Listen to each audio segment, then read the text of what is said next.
Hey guys, Coach Davor here from Tennis House. Today I'm going to give you 5 singles strategy tips to be better on court and win more singles matches. So if you like what we do, as always, subscribe and turn on the notifications button, and I don't want to waste any of your time. Let's get straight to it. The first important thing to win matches is consistency. Yes. So if you're not consistent, you cannot win any match. It doesn't matter. And then obviously your physical shape plays in consistency, many factors. But rule number 1, the first thing you need to be doing really well is consistency. So when I rally with my student right here, I try to move well and I try to make sure I'm very consistent and I don't miss. So in the match, make sure you're very consistent. You keep that ball in play and not missing, because that person that misses more is going to lose, right? Tennis is a game of errors. Like Craig O'Shaughnessy said, 7 out of 10 errors, 10 points, errors. So I make sure when I'm rallying and I'm playing, I keep every ball in. I have a good net clearance and I'm not missing. So I can go day and night like this here. See balls coming, get it back in play.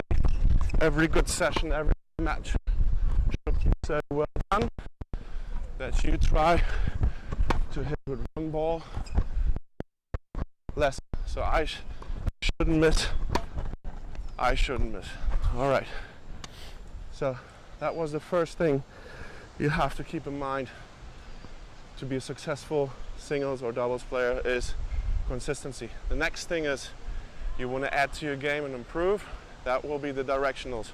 So now you have to be really good at moving your opponent around and changing the direction. So I'll move you around now, Brody, okay? So you have to be able to hit when the ball comes wherever you want. Like cross court there. You have to be able to change over there. So you make your opponent run now, right? You go same corner, nothing special. I'm not going to hit hard. You have to be able to change direction inside out whenever you want. So this is the second strategy, or the second advice, second most important. Once you're consistent and you can move your opponent around, then the third thing you have to start to add to your game is hitting deep balls. So how many of us hit the ball short? When you hit the ball short, what is your opponent doing? Yes, they're attacking you. So you keep the ball deep, you force short balls from the other side, and then you can be the one that attacks and comes in. So that's very important. When you practice, you put cones out, work on the depth of the ball. Depth of the ball is crucial. So now I try to keep the ball as deep as I can and force him, like Brody did, that was nice, and I force him to give me a short ball. See, trying to stay deep. This one I could step in because he got a little bit shorter. Trying to stay deep, that was good. And he answered good, I'm staying good here too. And now this is the short ball, and then I attack. So this is key.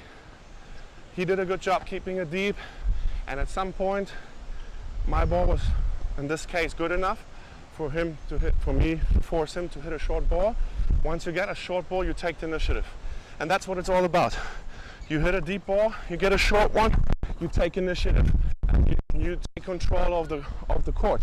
There's not so much to it. It's a ball, keeping the ball cross court, and then at some point changing direction. Tennis is a very simple sport, but you have to keep in mind that certain things trigger certain things. So let's do it again. If I hit the ball deep, I get the short ball, and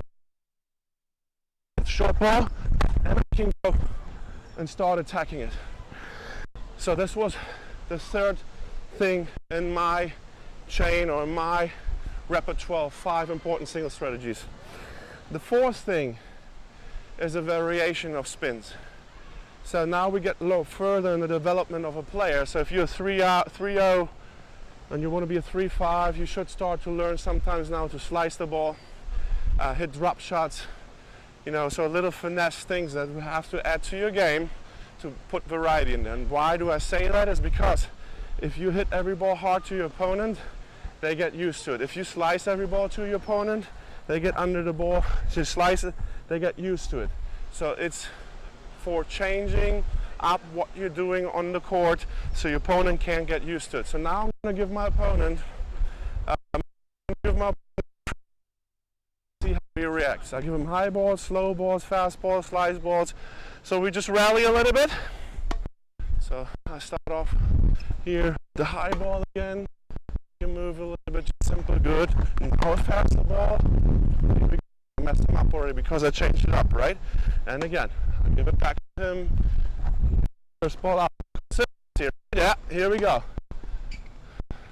Just give him a slice. Let's see what he does. Good. He handled that good. I'll give him a high ball. Good. He handled that good. I'll give him another high ball. That one. Then give him a slow slide. See, he gives me one back. Good. High ball again. Slice. What is he doing? See, now I mix it up. I get a shot. And then I'll pull it to implement the angles. Just hit it back to him. Back to him. Now see, now mix it up. Slice it lower. Now that was good. You get the short ball. I come to the net and I'm in charge of the point. But I want you to show you one scenario with the angle. High ball, back. Now I'm going to implement the angle. So I'll move a little bit. Good. Here we go. Look at this angle. That's what I wanted to show you. Obviously, getting older, I can't move as good as I was when I was younger, but I can still hit the angles from everywhere on the court I want. So you saw this one, not so much pace, I angled it, and Brody was struggling to hit the ball back. The last thing, guys, that's where especially guys do mistakes. They want to hit every ball hard. It's the pace. Once you master step number one, to be consistent, if you master the consistency, if you master to keep the ball deep, if you master to hit different spins, if you master to hit directions, then one step is left, and that's the pace.